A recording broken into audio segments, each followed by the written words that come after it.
예, 반갑습니다.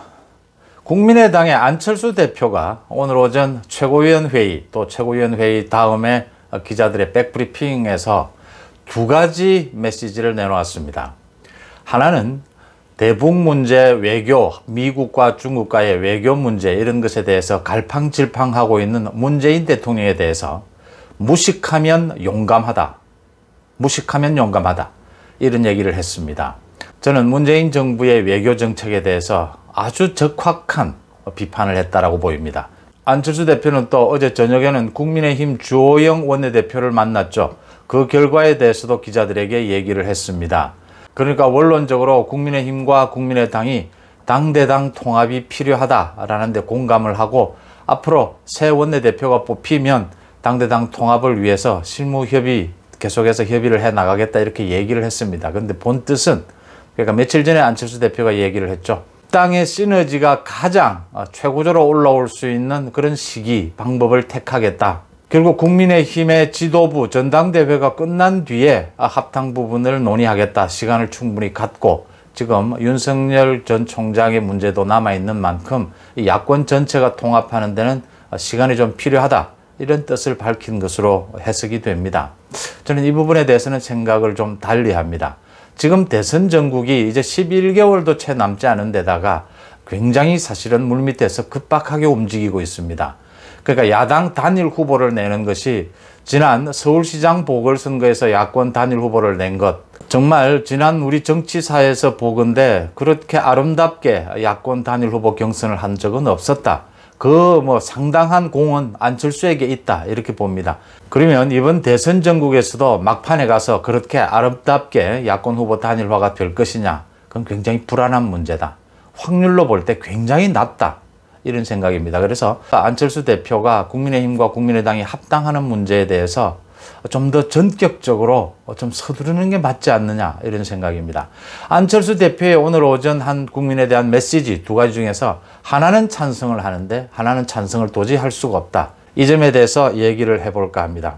그러니까 안철수 대표가 오늘 최고위원 회의에서 문재인 대통령이 바이든 미국 대통령과의 회담을 앞두고 미국 언론과 인터뷰를 한 내용, 그것에 대해서 얘기를 했습니다. 한미 정상회담을 앞두고 회담 상대가 불쾌감을 느끼기에 충분한 미국에 대해서 결례를 했다. 한마디로 남의 집 제사상에 감놔라 배놔라 한 것인데 무식하면 용감하다는 말이 생각난다 라고 비판을 했습니다.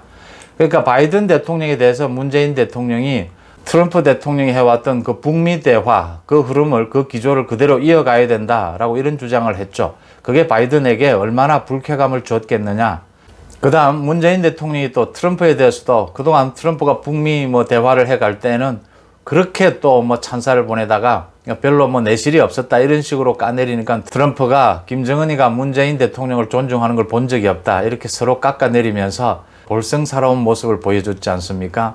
대한민국 대통령으로서 미국의 트럼프를 공격하고 미국에서 지금 바이든과 트럼프가 사이가 좋지 않겠지만 경쟁한 관계지만 대한민국의 대통령으로서 트럼프를 공격하고 바이든에게 결례를 하는 이런 말들은 지금 행정부, 바이든의 행정부로 볼 때는 모두가 불쾌한 점이죠.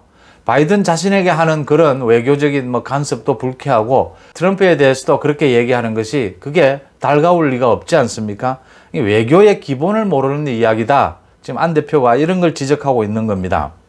안철수는 또 문재인 대통령이 중국에 지나칠 정도로 저자세와 호의적 발언을 쏟아내고 있다라고 하면서 미중 신냉전이 심화되는 상황에서 전략적 발언인지 의심스럽다. 대통령의 눈에 뭐가 씌었는지 아니면 누군가가 잘못된 정보와 판단 자료를 대통령에게 제공하고 있는 것이 분명하다. 이렇게 지적을 했습니다. 안철수는 또 이어서 문 대통령의 발언이 친중 반미 노선으로 가기 위한 고의적 발언이 아니라면 무지의 소신으로 국제사회에 비칠 것이다. 이렇게 꼽았습니다. 그러니까 이런 겁니다. 얼마 전에 윤석열 전 총장도 이런 얘기를 했죠. 한미 동맹이 굳건해야 대북 문제, 대중 문제가 쉽게 풀릴 수가 있다. 어느 정도 풀릴 수가 있다. 그러니까 우리 뒤에 미국이 있다. 미국과 한국의 동맹관계가 굳건해야 김정은도 우리 말을 듣게 되는 것이고 시진핑도 우리 말에 관심을 기울이게 되는 것이죠. 이런 것은 외교적 기본인데 이것마저 지키지 않는 지금 문재인 대통령의 이 외교 정책에 대해서 무식하면 용감하다 이렇게밖에는 말할 수가 없다 이 이야기를 하고 있는 셈입니다.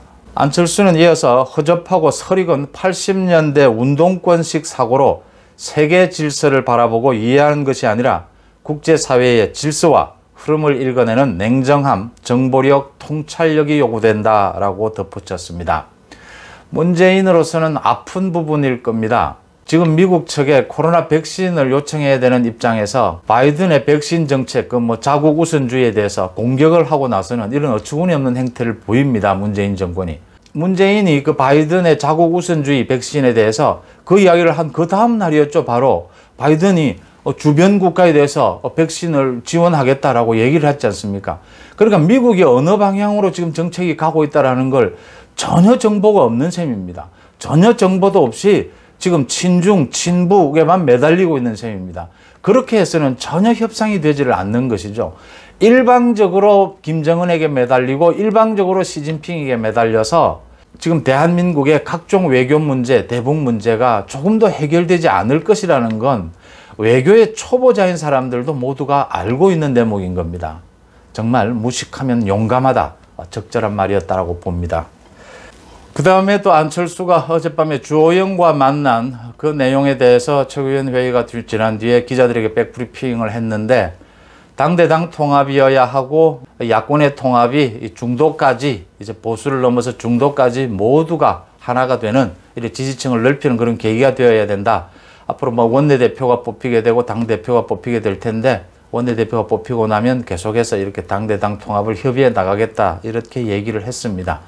원론적인 얘기는 그렇지만 속 내용은 그런 겁니다. 이제 좀 시간을 충분히 두고 윤석열 변수가 있는 만큼 야권 대통합, 대선 전국에서 가장 중요한 변수는 지금 윤석열이죠. 그러다 보니까 안철수로서는 시간을 갖고 여러 가지를 지켜보면서 국민의힘, 국민의당을 통합하는 문제를 추진을 하겠다 이런 얘기를 밝힌 셈입니다. 좀 전에도 말씀드렸다시피 지난 서울시장 보궐선거에서 야권 후보 단일화 그 공로는 많은 부분이 안철수에게 있습니다. 그게 아름다운 단일화가 될 수 있었던 것은 안철수의 많은 양보, 헌신이 있었다는 것 야권 지지자들 모두가 압니다. 또 지금 야권 지지자들이 가장 두려워하는 부분, 가장 겁내는 부분이 야권 후보가 단일화되지 못하는 경우입니다. 지금 대선 전국 전체를 보면 지금 현재로서는 다자구도로 갈 확률이 굉장히 높습니다. 지금 대선판을 짜는 것을 두고 가장 영향력이 있는 사람은 문재인 대통령이라고 봐야 합니다. 지금 문재인 대통령 입장에서는 여권에 그러니까 지금 이재명이 아주 압도적인 1위를 달리고 있지 않습니까?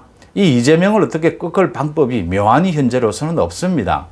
그렇다면은 소위 친문 후보를 내서 이재명과 함께 경쟁하는 구도를 상당 부분 가져갈 수밖에 없는 것입니다. 그렇게 여권에서 두 명의 후보가 뛰는 이런 구도를 만드는 이유는 야권에서도 여권이 이렇게 후보가 나뉘어야 야권도 후보가 나뉠 수 있는 그런 판이 깔리는 셈입니다. 그것을 의도하고 겨냥하는 것이죠. 그러니까 국민의힘의 후보 경선이 만약 있고 난 다음에 윤석열과 또 안철수와 대통합을 하고 야권 후보 단일화를 하는 대통합을 하는 이런 구도는 굉장히 위험하다는 것입니다. 이게 이루어질 확률은 굉장히 낮습니다. 그동안 지난 20년 동안 후보 단일화 과정을 여러 번 우리가 지켜봤지만 지난 서울시장 보궐선거와 같은 그런 아름다운 단일화는 없었습니다. 이번 대선 국면에서도 그런 아름다운 후보 단일화가 될 거라고 누구도 예상할 수가 없습니다. 쉽게 말씀을 드려서 국민의힘의 지금 대선 후보가 뽑히고 난 다음에 윤석열과 최종 마지막 그 후보 단일화가 잘 되겠느냐는 점입니다. 그때 여권의 후보가 나뉘어져 있다면 이건 다자구도로 갈 확률이 훨씬 높은 겁니다. 지금 많은 정치 분석가들이나 안철수 자신 또 윤석열마저도 야당 통합이, 야권 통합이 어떤 형태로 이루어지는 게 어느 시점에 좋을지는 지금 아무도 짐작할 수가 사실 없습니다. 이 손익 계산을 한다는 게 굉장히 어려운 부분입니다. 윤석열 자신도 지금 국민의힘이, 야권이 어떻게 합당이 되고 통합이 되어 있으면 자기가 가담을 할 것이다. 또 어느 시점까지는 시간을 끌 수밖에 없다. 이런 부분에 대해서 윤석열 자신도 지금 이걸 짐작할 수 있겠습니까? 이렇게 급변하는 상황에 대해서. 모두가 어떤 계산이 나와도 모두가 불안한 상황인 겁니다. 이럴 때일수록 정권 교체를 위해서는 야권 단일화가 필요하다. 그 점에 대해서 모두가 공감하고 있는 만큼 가능하면 변수를 줄여나가야 한다. 위험 요인을 없애가야 한다. 야권 단일 후보가 만들어지는 야권 전체가 통합이 되는 그 가능성을 높여가는 길을 선택해야 한다.